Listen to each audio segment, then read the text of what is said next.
Assalamualaikum warahmatullahi wabarakatuh. Bismillahirrahmanirrahim. Alhamdulillahi rabbil alamin. Allahumma salli wa sallim wa barik ala sayyidina Muhammadin wa ala alihi wa ashabihi ajma'in. Subhanaka la ilma lana illa ma 'allamtana innaka antal alimul hakim. Rabbi shrah li sadri wa yassir li amri wahlul 'uqdatam min lisani yafqahu qawli. Allahumma rzuqna fahman nabiyyin wa hifdzal mursalin wa ilhamal malaikatil muqarrabin birahmatika ya arhamar rahimin wa la haula wa la quwwata illa billahil aliyyil azim. Yang sama kita muliakan dan kita hormati tamu mulia kita Al-Habib Muhammad bin Abdullah Al-Bahar yang jauh-jauh kita undang dari Jombang. Yang mudahan apa yang beliau sampaikan menambah perbendaharaan ilmu kita dan menjadi bekal amal untuk kita semuanya. Yang tadinya malas datang ke masjid untuk sholat berjamaah, mudah-mudahan mulai rajin untuk datang ke masjid, menghidupi masjid dengan beraneka ragam kebaikan. Bapak Ibu hadirin wal hadirat yang saya muliakan, tuan-tuan guru, para ustaz, ustazah, muallim, muallimah, para jamaah, Bapak Ibu hadirin wal hadirat rahimakumullah. Malam hari ini kita akan melanjutkan kajian kita, yaitu kajian tauhid dengan membaca kitab Sirajul Huda. Kalau tidak salah sekarang sudah halaman yang ke-20 untuk kitab Arab Melayu, baris yang kedua dari atas. Benar apa enggak? Ya. Pembahasan yang lalu kita membahas did atau lawan daripada sifat wujud adalah Adam. Sekarang kita masuk lawan daripada sifat qidam. Bismillahirrahmanirrahim. Qala al-muallif rahimahullah wa nafa'ana bihi wa bi'ulumihi fid dharain amin ya mujib saili.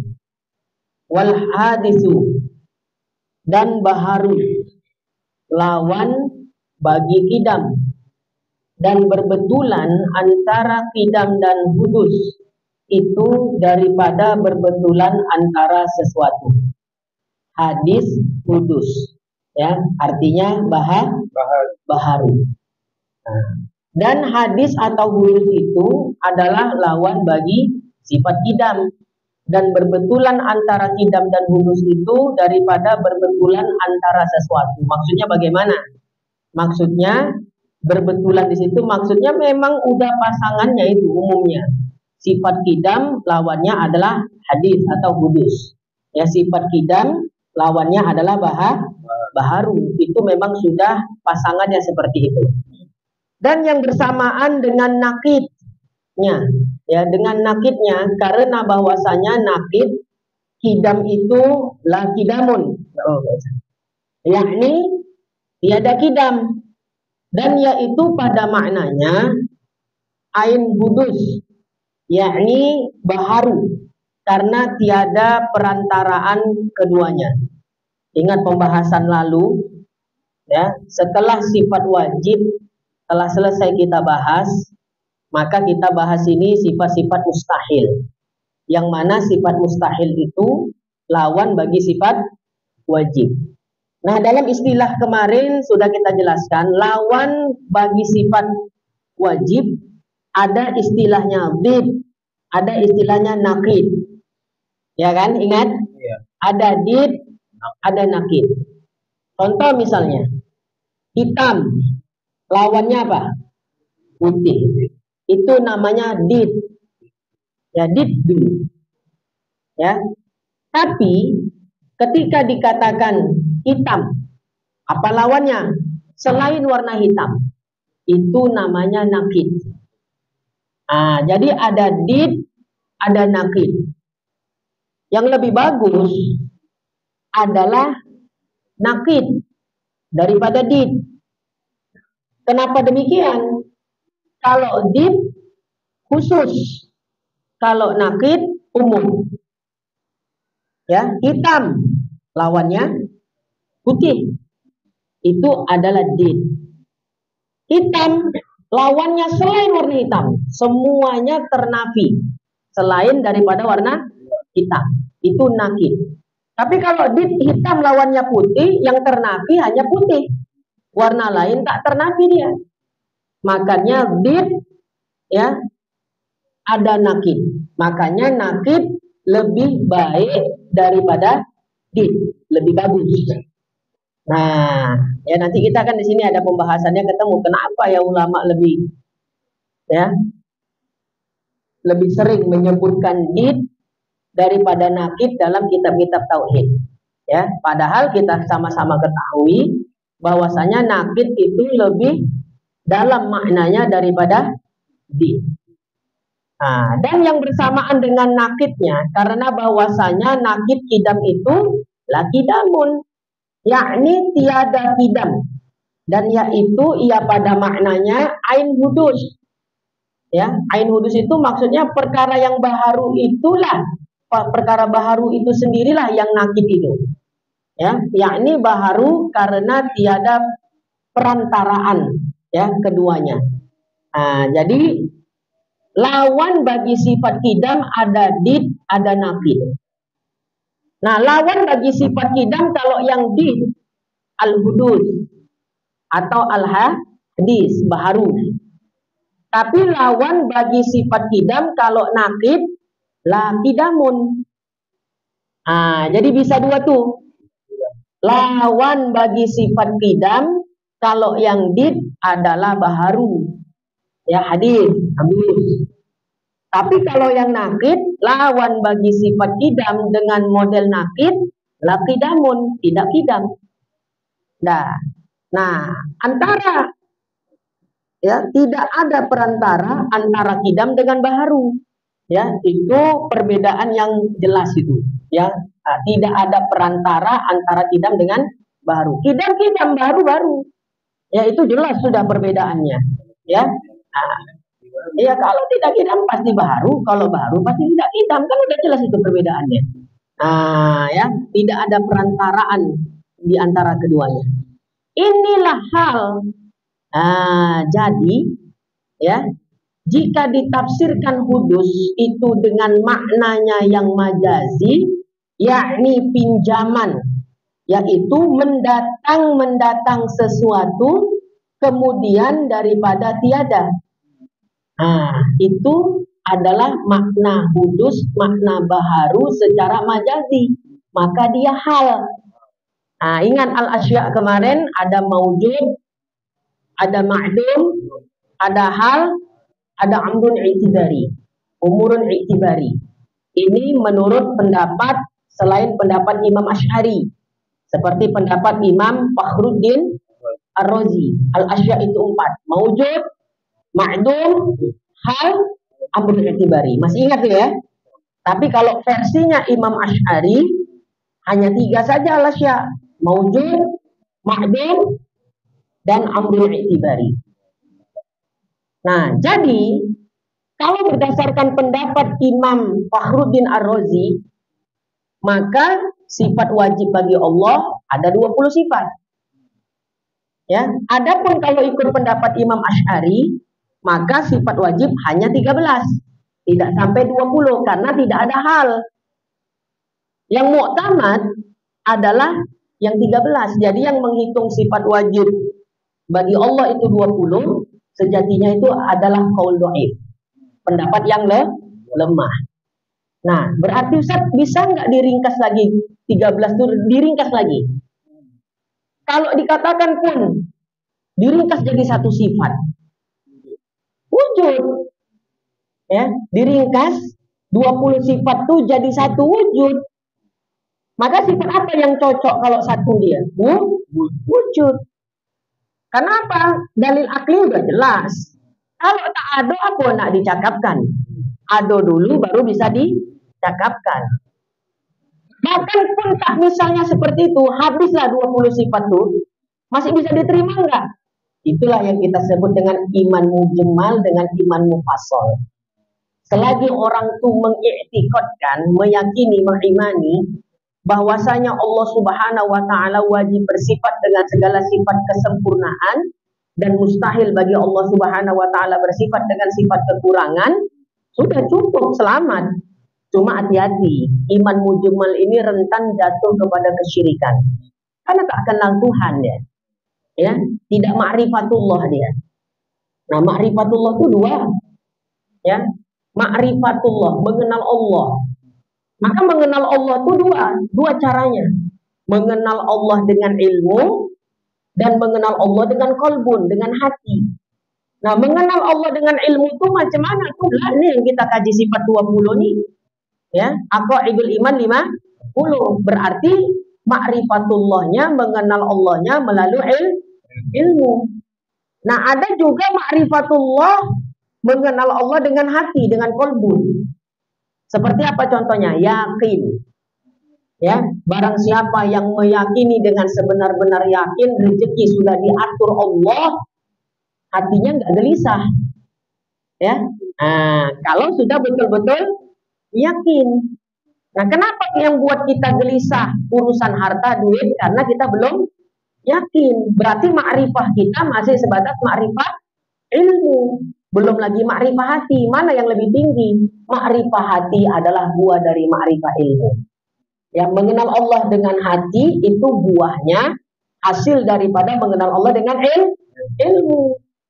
Maka tak dapat kita tuh ma'rifah dengan qalbun, dengan hati, kalau kita tidak melalui ma'rifah dengan ilmu. Itu kata ulama tauhid. Ya, yakin nggak kita kalau Allah Ta'ala yang ngatur rezeki? Yakin. Duit hilang goceng aja di kantong gelisah. Betul apa enggak? Nah, qanaah tuh kata ulama, sebagaimana disebut dalam kitab Mirqatus Su'ud at-Tasydid Syarah Sulamut Taufik karya Syekh Muhammad Nawawi Al-Bantani.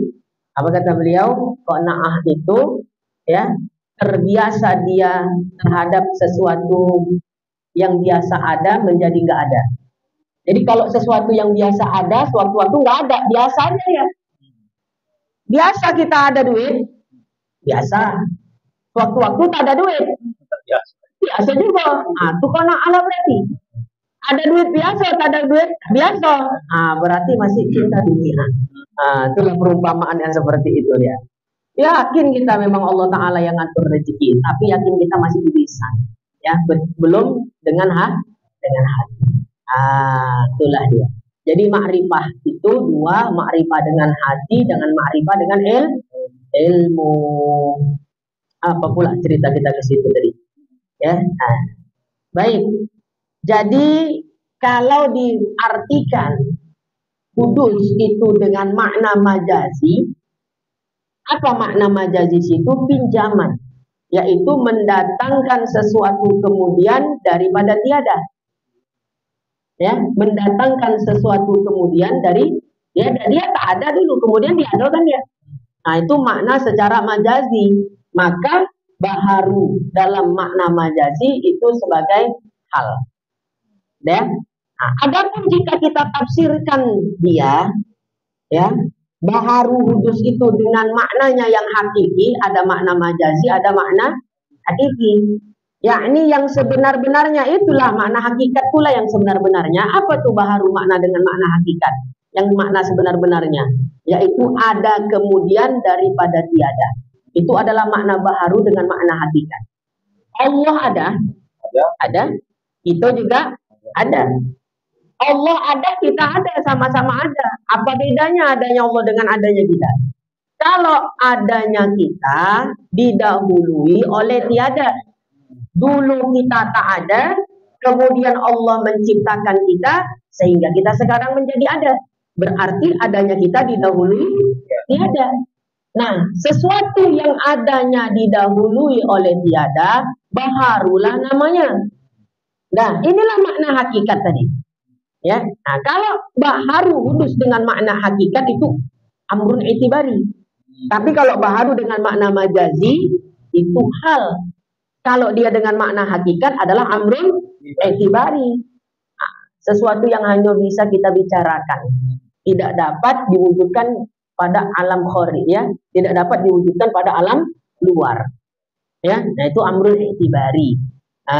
Maka tiap-tiap sesuatu yang adanya didahului tiada disebut baharu, dan tiap-tiap yang baharu pasti ada yang membaharukan, ada yang menciptakan.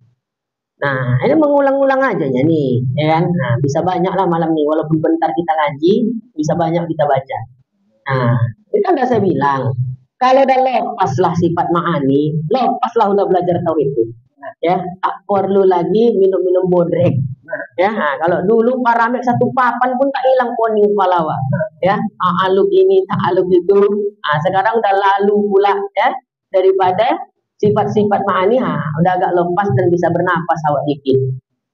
Adapun itu tadi udah ya, maka bermula berbetulan antara keduanya, daripada berbetulan antara sesuatu, berbetulan keduanya itu maksudnya kidam dengan baharu, ya, daripada berbetulan antara sesuatu, dan yang terlebih khusus daripada nakidnya, karena bahwasanya nakid kidam, nakidul kidam lawan kidam. La kidamun, tiada kidam seperti barang yang telah engkau ketahui, yaitu ia melengkapi akan hudus. Dengan ini makna yang tersebut, maka atas ini takdir, maka bermula hudus itu terlebih khusus daripada la kidamun, yang ada ia nakid bagi kidam. Bisa paham? Hah? Bisa paham? Gini, kidam lawannya bisa jadi hudus kalau dia dengan did, bisa jadi lakidamun kalau dia nakid, ya. Lakidamun itulah hudus itu, ya. Lakidamun itu kan nakid, ya. Lakidamun itu, ya, itulah ainnya hudus itu. Itulah baharu itu sendiri. Maka di dalam kitab ini disebutkan hudus itu, ya, berarti kan nakid, ya, itu terlebih khusus daripada lakidamun. Makanya tadi kita contohkan hitam, ya, lawannya putih. Itu dit apa nakid? Dit. Khusus apa umum? Khusus. Kalau hitam lawannya selain warna hitam, dit apa nakid? Nakid. Umum apa khusus? Umum. Maka kidam, nakidnya lakidamun, ditnya kudus. Nah, lakidamun itulah kudus itu sendiri. Ngerti maksudnya? Ya, itulah kudus itu sendiri. Jadi lawannya kidam, kudus, itu dit, ya. Nah, tapi ketika disebut lakidamun, yang disebut ketika disebut kudus, itu udah masuk di dalamnya makna nakid. Karena kan nakidnya kidam itu tadi lah kidamun. Nah, lakidamun itu apa ya? Kudus itu sendiri. Jadi ketika disebut kidam, lawannya adalah hudus. Ini dit apa nakid tadi? Dit. Ya. Nah, tapi sebenarnya ketika disebut kidam lawannya adalah hudus, udah masuk di dalamnya itu lakidamun, yaitu nakid. Ya. Ya, jelas deh ya. Jadi disitulah kenapa ulama tauhid, ya, lebih menggunakan dit daripada nakid, walaupun nakid itu lebih baik daripada dit. Kenapa? Dari semua sifat mustahil, nakid itu ya bagian dari dit itu sendiri. Jadi dengan menyebutkan dit, udah cukup lah itu, udah masuk juga nakid di dalamnya. Tapi ketika disebut nakid, ya, masuk juga dit di dalamnya. Ya, ngerti ya maksudnya ya? Makanya kan kalau kita tanya secara dalil akli, dit itu kan lebih bagus daripada nakid. Hitam lawannya putih. Berarti yang ternafi hanyalah warna Lebih, satu warna doang yang ternafi, ini dit. Tapi ketika dikatakan hitam, lawannya apa? Selain warna hitam. Berarti yang ternafi semua warna selain warna hitam. Ini kan lebih luas maknanya. Maka dalil akil kita memahami nakid itu lebih baik, lebih bagus daripada dit. Tapi kenapa ulama-ulama tauhid lebih condong memasukkan dit daripada nakid di dalam kitab-kitab tauhid? Karena ya ketika disebut dit, ya udah masuk di dalamnya nakid. Ya, nakid bagi sifat kidam la kidamun. Dit bagi sifat kidam adalah al-hudus. Nah, la kidamun itu apa ya? Ainul hudus itu sendiri. Ya, yaitu baharu itu sendiri. Gitu maksudnya. Bisa nggak dipahami? Ya, insyaallah ya, makin payah makin banyak pahalanya. Dan selesai. Ya, sifat mustahil dari sifat kidam. Lawan bagi sifat kidam, kalau dia berupa dit adalah al-hudus. Kalau dia berupa nakid adalah la kidamun. Berikutnya waturul adam. Pakai tasydid wawunya dulu. Ya, waturul adam. Ya. Nah, ini lawan bagi sifat wajib yang ketiga, yaitu baqa. Dan mendatangkan dia oleh tiada. Waturul adam, mendatangkan dia oleh tiada. Ada dia, ada. Tiba-tiba dia tak ada, binasa dia. Waturul adam lah berarti. Ada kita sekarang nih? Ada. Suatu masa nanti tak ada kita. Berarti ditimpalah kita oleh turul adam. Allah Ta'ala ada? Ada.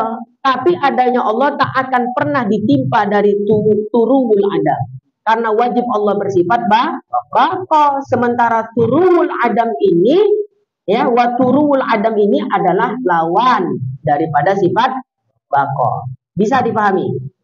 Dan mendatangkan oleh dia artinya mendatangkan oleh tiada, artinya binasa, lawan bagi sifat baqa. Dan berbetulan antaranya dan antara baqa. Antaranya di situ maksudnya waturul adam. Ya, daripada berbetulan antara sesuatu. Samalah macam sifat hudus tadi. Berbetulan di situ maksudnya udah pasangannya secara umum. Ketika disebut qidam, maka berbetulan dia bagi sifat bagi baharu. Maksudnya qidam lawannya baharu itu umum, udah dikenal orang gitu. Tapi ketika disebut qidam lawannya la qidamun. Ya, orang asing kan gitu.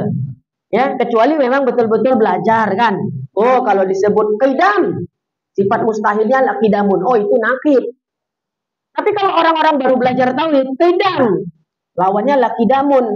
Bau dong ngarodan. Ya. Setawadan wujud lawannya adam. Lah. Nah, kalau nakidnya la wujuda.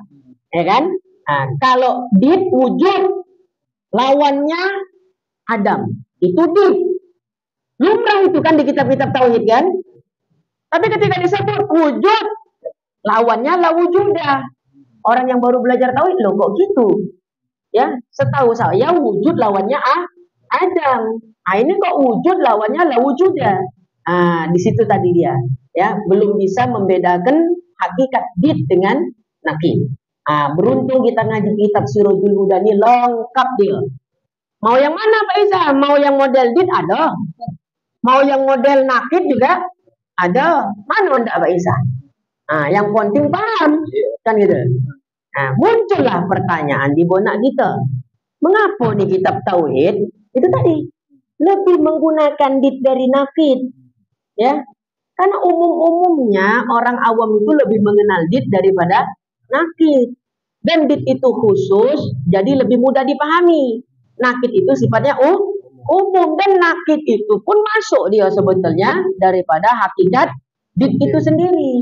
Jadi dit aja lah, biar orang-orang awam yang baru belajar tauhid ya itu mudah untuk belajar dan memahami ilmu tauhid. Begitu dia. Lanjut. Sampai jam 12.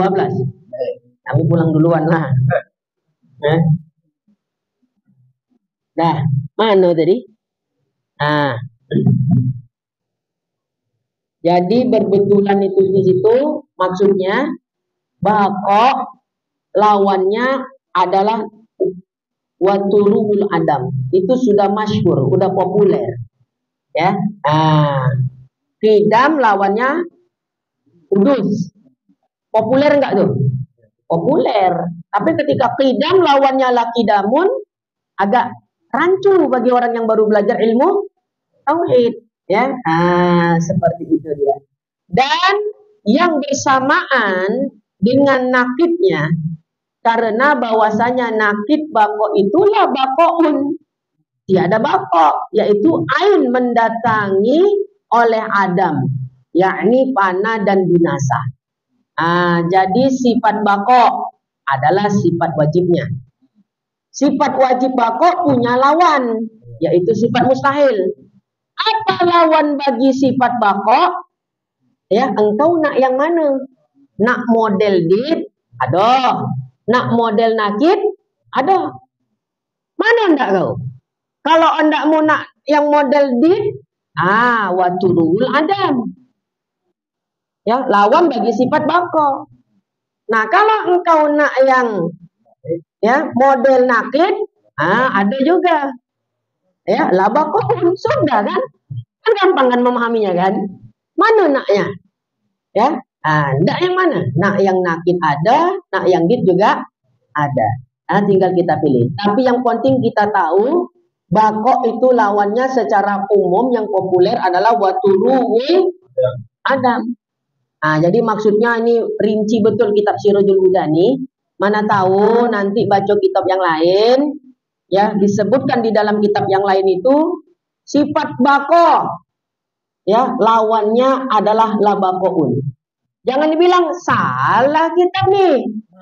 Wujud lawannya la wujuda. Qidam lawannya la qidamun. Bako lawannya la bakoun. Apa kitab ini lain ku tengok. Ini kitab orang Ahlus Sunnah, apa orang Syiah, apa orang mana nih? Padahal di istilah kitab itu menggunakan nakid. Ya, tapi saya belum pernah ketemu tuh. Ada satu kitab tauhid yang khusus menyebut lawan bagi sifat wajib dengan model nakid. Ya, kalaupun disebut yang nakid dua-duanya. Ya, yang did disebut, nakid juga disebut. Macam kitab Sirajul Hito inilah, ya Sirajul Huda nih. Jadi ini kitab tipis tapi sakti. Ya, sakti. Payah nih mengajarkan Sirajul Huda Pak Isa ya. Poning ya kan bahasanya. Awak pun yang mutolak pun ikut poning. Ya. Lawan bako yang didnya tadi adalah turuwul adam. Ya, ini did apa nakid? Did. Ya, tapi sebenarnya ketika disebut waturuwul adam, ya, ini sudah masuk di dalamnya makna nakid. Labakoun itu udah ada di situ dengan makna. Ya, jadi ketika disebut labakoun, apa maksud labakoun? Ya, itulah ya turuwul adam itu. Ya. Sebab nakidnya bako adalah labakoun. Nah, labakoun itu adalah ain dari waturuwul adam itu sendiri. Nah, disinilah kita bisa memahami kenapa ulama lebih banyak menggunakan did daripada nakid. Walaupun nakid itu lebih bagus daripada did. Bisa kan? Cepat kali dan menjelaskan? Tidak ya? Tengok jam juga Pak Isa. 5 menit lagi. Wal mumasalatu lil hawadis. Dan bersamaan. Masuk nih kita ya lawan dari sifat mukhalafatu ya lil hawadis. Apa lawan bagi sifat ya mukhalafatu lil hawadis wal mumasalatu lil hawadis? Ya. Dan bersamaan bagi segala yang baru itu melengkapi bagi jirim dan segala arad. Jirim kan Pak Isa? Itu di kitab ada titiknya. Bagi haram pula nanti dibaca itu. Ya, sama enggak kitabnya? Ada enggak titiknya? Ada titiknya. Kitab dan tak ada titik. Ya, ada juga, ada titik juga. Ya, jirim. Ya, jauhar jirim, jisim, arad. Ya, dalam mengaji tauhid jangan lupa itu. Ya. Melengkapi bagi jirim dan segala arad, ya, dan bermula berbetulan antara mumasalatu lil hawadis dan antara mukhalafatuhu lil hawadis daripada berbetulan antara sesuatu, sama macam di atas tadi. Ketika disebutkan sifat mukhalafatuhu lil hawadis, maka orang akan menyebutkan lawannya adalah al-mumasalatu lil hawadis. Berbetulan memang yang saling melengkapi. Maksudnya udah lumrah, udah pasangannya itulah. Ya. Nah, tapi ketika disebut nakidnya lah mukhalafatul lil hawadis, jarang kita dengar. Selalu kalau mukhalafatul lil hawadis, lawannya apa? Nah, pasti al-mumasalatu lil hawadis, sudah pasangannya begitu di mana-mana. Nah, itulah. Dan yang bersamaan dengan nakidnya atas aturan barang yang terdahulu atasnya. Karena bahwasanya lawanan mukhalafatul lil hawadis itu la mukhalafatul lil hawadis, maka yaitu ain. La mukhalafatul lil hawadis itu apa? Itulah ain dari mumasalatu. Maka telah disebut oleh musonif akan segala bahagiannya bersamaan dengan katanya. Sama juga macam penjelasan di atas tadi. Sifat wajib bagi Allah mukhalafatuhu lil hawadis. Apa lawan bagi mukhalafatul lil hawadis? Mando ndak kau? Onda yang dit, apa yang nakid?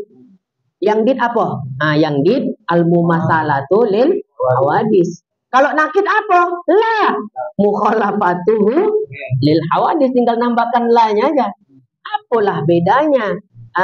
La mukhalafatu lil hawadis, itulah ain mumasalatu sendiri. Itu dia. Maka dikatakan bi ayyakuna jirman. Ya, bi ayyakuna jirman.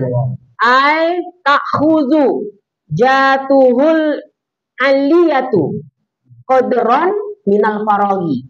Cocok? Nah, seperti bahwa ada ia Allah Ta'ala itu jirim. Terakhir nih. Artinya mengambil zatnya yang maha tinggi itu akan kadar luasnya daripada lapang. Ada jauhar, ada jirim, ada jisim, ada arad. Tubuh kita nih terdiri dia dari kulit, betul? Dari daging, lemak, darah, tulang, dan segalanya. Masing-masingnya tuh kulit jauhar tuh. Daging jauhar, darah jauhar, lemak jauhar, tulang jauhar. Ya, nah, jauhar murakkab, bersusun kalau dalam istilah tauhid. Ketika jauhar itu tersusun dia membentuk satu kesatuan, kan jadi tangan ini. Tangan ini disebut jirim.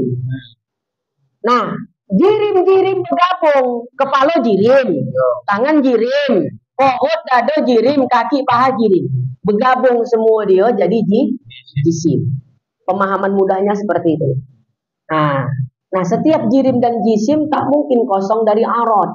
Arad itu adalah sifat diam, gerak, tak mungkin kosong, ya. Jirim jisim dari keduanya secara bersamaan. Dia tidak bergerak, dia tak diam, tak mungkin. Pasti wajib bersifat dengan salah satunya. Itu namanya arad tadi. Nah, jadi ada jauhar, jirim, jisim, arad. Arad itu adalah sifat yang mensifati jisim dan jirim. Di dalam kajian tauhid, kita sering mendengar istilah tahayyuj lil jurmi. Mengambil lapang bagi jirim. Ya kan? Sering muncul istilah itu kan? Apa maksud tahayyuj lil jurmi ini? Gampang, mudah aja. Ya. Ini apa siapa? Pinjam dulu. Nah, inilah jirim atau jisim. Benda. Ini adalah ruang hampa. Maka benda ini mengambil tempat pada ruang hampa, ruang kosong ini seukuran besarnya benda ini. Tak lebih, tak kurang. Inilah namanya tahayyud lil jurmi. Mengambil jirim bagi ruang hampa, ruang kosong. Bisa dipahami? Wajib, mustahil, jaiz itu tahayul lil jurmi. Wajib. Setiap benda mengambil tempat seukuran dosa benda itu pada ruang hampa, hukumnya adalah wajib. Togap jirimnya, togap tempat. Nah, togap jirimnya, togap tempatnya. Ya, makin besar bondanya, makin besarlah dia mengambil lapang pada ruang hampa. Kita nih, tubuh kita nih, ini kan ruang hampa. Maka tubuh kita nih mengambil tempat seukuran besarnya tubuh kita nih pada ruang hampa nih, ruang kosong nih.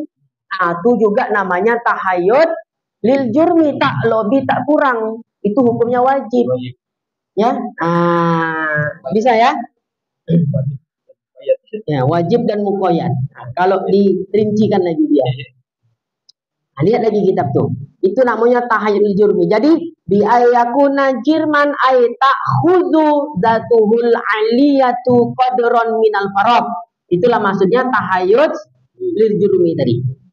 Dikit lagi, maka yang bernama jirim itu yaitu barang yang memenuhkan lapang, sama ada ia bersusun atau tiada bersalahan. Ya, jadi itu tadi, jirim itu kan kumpulan dari jauhar.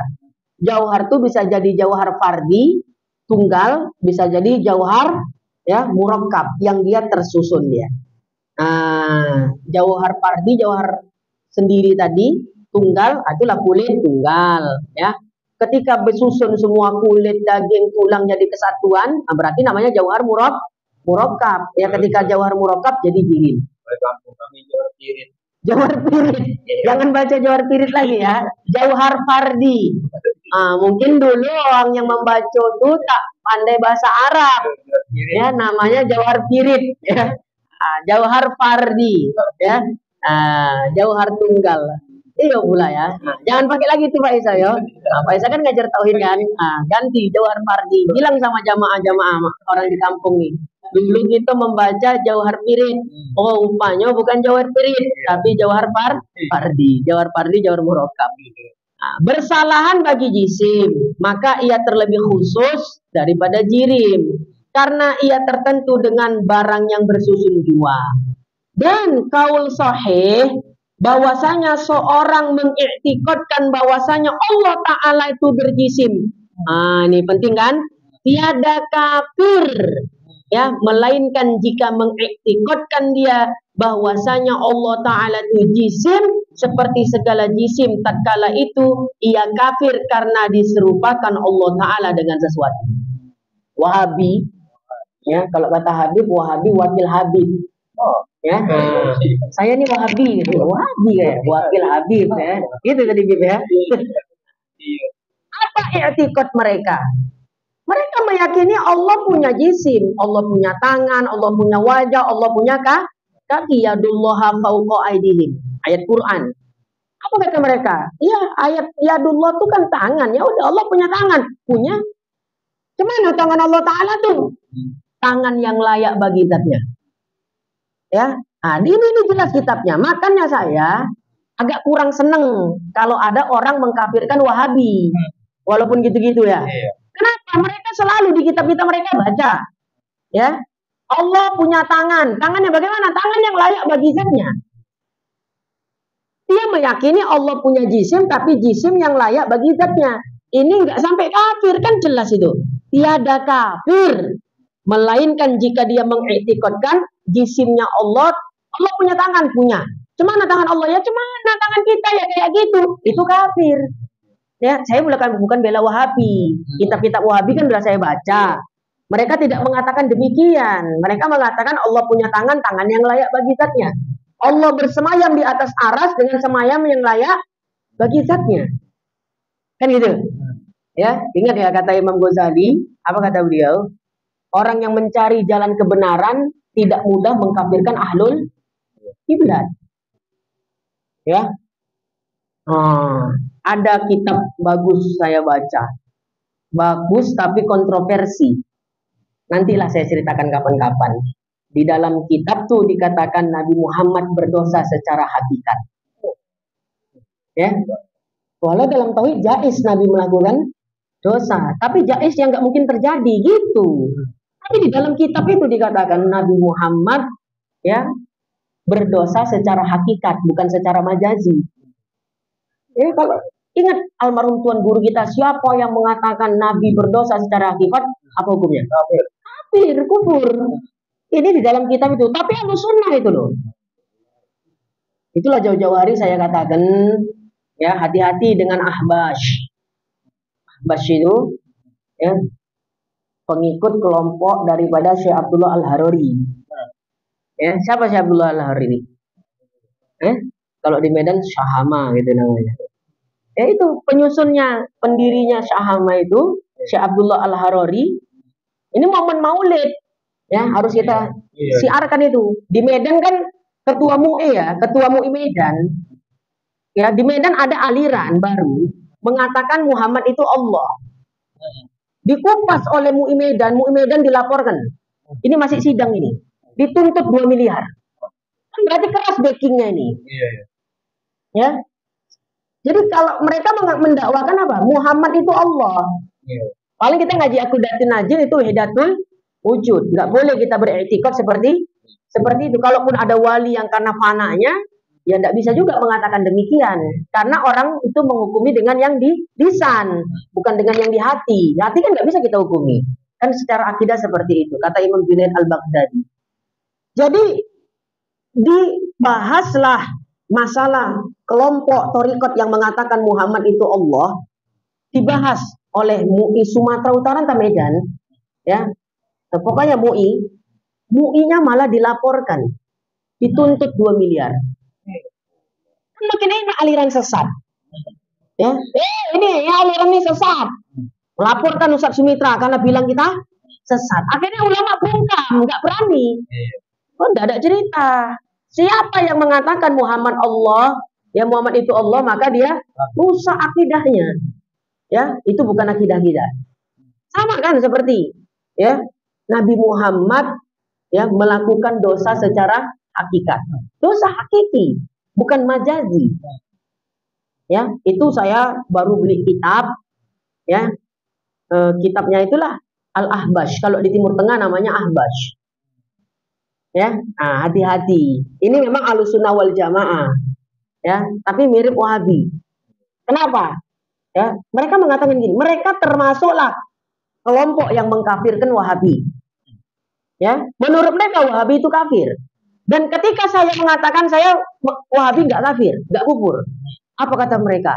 Siapa yang tidak mengkafirkan orang kafir, kafir dia. Berarti saya kafir juga karena nggak mengkafirkan Wahabi seperti mereka. Terserah saya bilang. Ya, iya, ya. Ustaz, kami mau datang ke pondok Ustaz, Tabayun. Kenapa rupanya? Ustaz ada bahas Ahbash. Ya sama ya di Kuala Tanjung. Silakan Fatol datang ke pondok. Sampai detik ini orangnya nggak datang-datang. Ya, silakan. Kan mau konfirmasi. Ya. Apa yang saya sampaikan datanya ada, kitabnya karya Syekh Abdullah Al-Haruri langsung memang. Ya, ini gimana? Nabi Muhammad berdosa secara hakiki. Kan berbahaya itu seperti itu. Nah, ini lihat. Kalau kita memang ikut guru-guru kita, ya, di dalam kitab Sirajul Huda mengatakan orang yang mengiktikadkan Allah itu berjisim tapi tidak sebagaimana jisimnya makhluk, dia tidak kafir, tapi ahlul bidah. Ingat ya, jangan sembarangan mengkafir-kafirkan ahlul kiblat. Kalau urusan akidah tanya sama yang paham. Jangan gampang kali kafir Pak Isa. Kenapa punya begitu?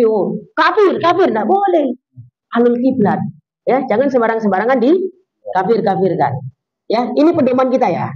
Percuma ngaji kitab Sirajul Huda kalau masih gampangan mengkafir-kafirkan orang. Ya, jadi Wahabi waktu Kiai Idrus Romli datang pun beliau kan nyampaikan di Kuala Tanjung. Ada yang nanya tentang Wahabi itu kufur apa enggak? Beliau mengatakan enggak. Tapi ahlul bid'ah. Kiai Idrus Romli waktu di lapangan dekat rumah Pak Isa, ada yang bertanya tentang Wahabi itu statusnya bagaimana? Ya, makanya kalau ditanya ke fikih, makmuman dengan orang Wahabi, ya, itu bagaimana? Ya, sah apa enggak sholat berjamaahnya? Sah, tapi makruh. Ya, karena ahlul bid'ah. Ya, ingat ya, jangan sembarangan mengkafirkan. Kita jadikan pedoman kitab Sirajul Huda ini. Ya, wallahu a'lam bisawab ya. Nah, barangkali cukup ya, kami bagi waktu sama Habib 45 menit 45 menit ya. Nah, baik itu saja barangkali saya kembalikan kepada moderator.